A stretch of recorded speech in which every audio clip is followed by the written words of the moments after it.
তাহমিদা জান্নাত নামের এই মেয়েটা মারা গেছে ক্যান্সারে।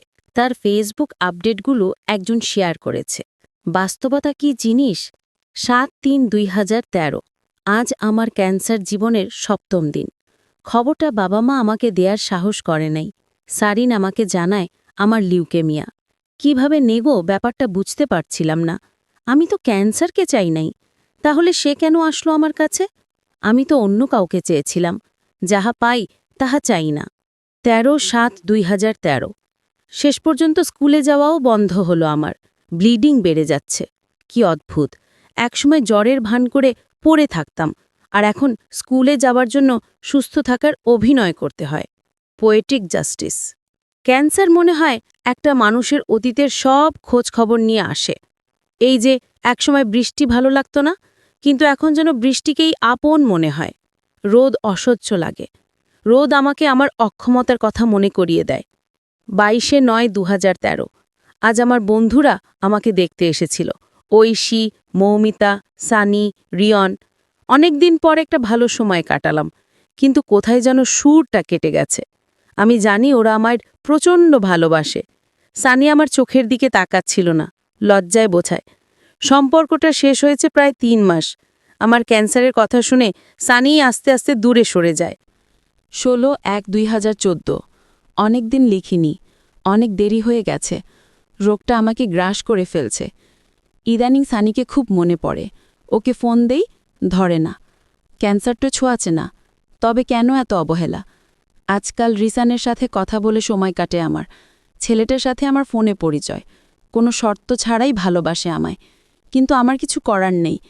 একজন ক্যান্সার রোগীর কাউকে ভালোবাসার কিংবা কারো ভালোবাসা পাওয়ার অধিকার নেই। ২৬/১/২০১৪। দ্বিতীয় ক্যামো দিয়ে বাসায় আসলাম। চুলের ব্যাপারে সবসময় একটু বেশি খুঁতখুঁতে ছিলাম আমি। নতুন নতুন ব্র্যান্ডের শ্যাম্পু, কন্ডিশনার কিনতাম। এখন আর ওসবের প্রয়োজন হয় না। চুলই নেই, শ্যাম্পু দিয়ে কি করব? কাজের বুয়াকে বলে ড্রেসিং টেবিলটাকে ঘর থেকে বের করে দিয়েছি। আয়নায় তাকাতে ভালো লাগে না। এদিকে বাবা মার মধ্যে ঝগড়া বেড়েই চলেছে দিন দিন। এই সম্পর্ক বেশি দিন টিকবে না আমি জানি। ওই দিন মাঝরাতে ঘুম ভেঙে দেখি বাবা আমার পায়ের কাছে বসে কাঁদছে। ভালোবাসার বিয়ের একই পরিণতি। ভালোবাসার থেকে বোধহয় ক্যান্সারও ভালো। ২/২/২০১৪।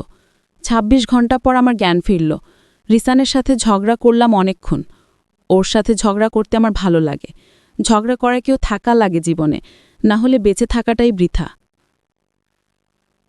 ১৩/৩/২০১৪। গত ৪৮ ঘণ্টায় আমায় নিয়ে জমের ডাক্তারে টানাটানি হয়েছে। আমি আমার সর্বশক্তি দিয়ে চেষ্টা করেছি ডাক্তাররা যাতে জিতে, কিন্তু জানি শেষ পর্যন্ত জয়টা ক্যান্সারেরই হবে। লিখার শক্তি পাচ্ছি না। সানিকে অনেক মিস করছি, যদিও মিস করাটা উচিত না। ক্যান্সার রোগীদের কাউকে মিস করার অধিকার নেই। ২৫/৫/২০১৪। এই লেখাটাই বোধহয় আমার শেষ লেখা হতে যাচ্ছে। শেষ শক্তিটুকু জমিয়ে লেখাটা লিখছি। আমার রেখে যাওয়া জিনিসের মধ্যে ডায়েরিটা রিসানের ভাগে পড়েছে। ছেলেটার মধ্যে মানুষের মুখে হাসি ফোটানোর ঈশ্বর প্রদত্ত ক্ষমতা আছে। ও অনেক ভালো থাকুক। লিখতে লিখতে চোখের কোণে জল জমে এক ফোঁটা। এই জলটা কার জন্য জানি না। খুব মিস করব বাবা মাকে, আমার ছোট্ট বোনটাকে। বন্ধুদের মিস তো করবই। সানি ভালো থাকুক। স্কুলের সামনে যে মামাটা আচার বিক্রি করত, তাকেও অনেক মিস করব, অনেক। আচ্ছা, স্বর্গে কি আচার বিক্রি হয়? মনে হয় না। আরেকটা দিন বেঁচে থাকার শখ ছিল।